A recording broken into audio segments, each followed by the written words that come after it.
Welcome to this segment of Pigskin Preview. Time to visit with the head coach of the East Texas Baptist University Tigers, Mark Sartain. Last Saturday night, the Tigers traveled to Seguin to play Texas Lutheran University. Tigers lost to Texas Lutheran 17-14. The game was the American Southwest Conference opener for both schools.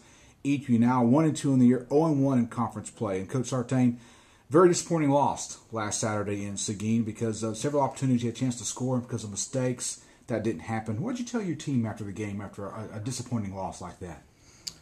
Well, I mean, I had to be honest with them. It was a bad loss. It was one that we didn't anticipate having to deal with, but it was a perfect example of we still have some growing and maturing to do as a football team in the way we prepare for certain types of opponents. You know, TOU, a new program or a new coaching staff, a lot of freshmen on the field, reminded me a lot of our 07 team, and you know, even though we attempted to combat that, it affected our preparation and it affected the outcome of the game. You know, I take full responsibility for that. You know, if I can figure out how to get a team how to prepare properly for an opponent that they should handle, I could probably make a lot of money with that. But you know, I've got to do a better job of getting our guys ready to play those kind of games. Even though it was a disappointing loss, you had some players that had good games. Receiver Kwame Spikes from Jasper, Texas, had a career-high 7 receptions, 117 yards, and 1 touchdown catch. Linebacker Jordan Hayes, a sophomore from Troy, Texas, career-high 13 tackles, a half sack, and a forced fumble. And your senior safety, Cody Finch, had to do something that he normally doesn't do. He had to kick point afters in the ball game and attempt a field goal because of your kicker down, Brett Petticord. You like to see your senior leadership say, hey, Coach, give me a try. I'm going to do the best I can. Oh, we're proud of Cody. He's been a mainstay for us. He's a tremendous leader on our team and a great football player, a fantastic young man. And we found ourselves in an unfortunate situation this summer. We had 3 kickers in the spring. One of them chose to get married and leave the squad. Another one chose to play soccer this fall instead of football.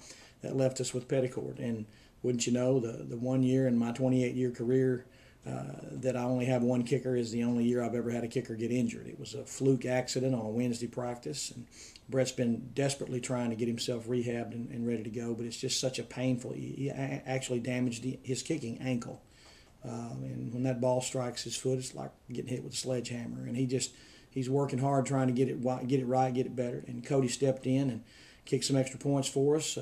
You know, unfortunate that we had a field goal blocked.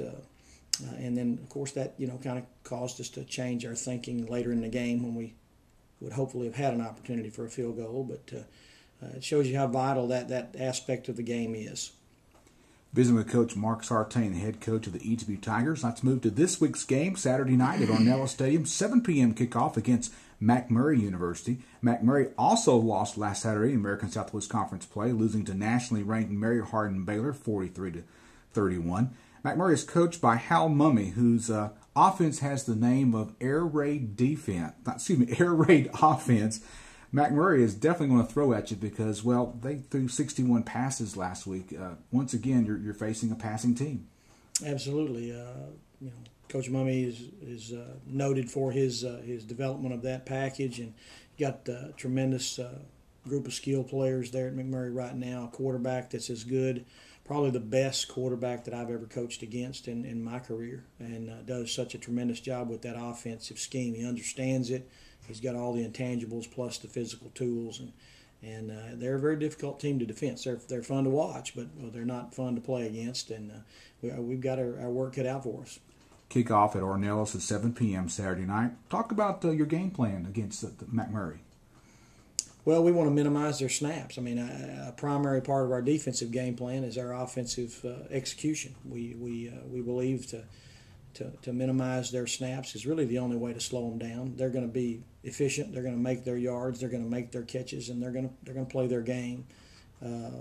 We'll do the best we can to defense them on the field. I think we'll do a good job. We've got a good plan, but a big part of that plan is our offense being able to protect the football, move the football, and score points. We've got about 90 seconds to kind of wrap this up. But this is the Pigskin Preview at Chapel on Wednesday at ETBU. Some of your football players had a chance to talk about an experience they had this summer. Kind of tell us what the players were involved in this summer overseas. Well, we take annual service and missions trips overseas every summer with those of our players who are led to do that and raise the funds to do that. And this past summer we sent 10 young men and coaches to Turkey, and we sent 6 to the Ukraine. We've been to Croatia, we've been to London. It's just an opportunity for us to basically live who we say we are, and take the opportunities that we've been given as college football players and college football coaches to serve others. And we had some tremendous experiences this summer in both those places. We've got others planned for the upcoming summer as well, and a lot of kids are getting excited about that. It's a life-changing experience and very much a part of who we are at ETBU.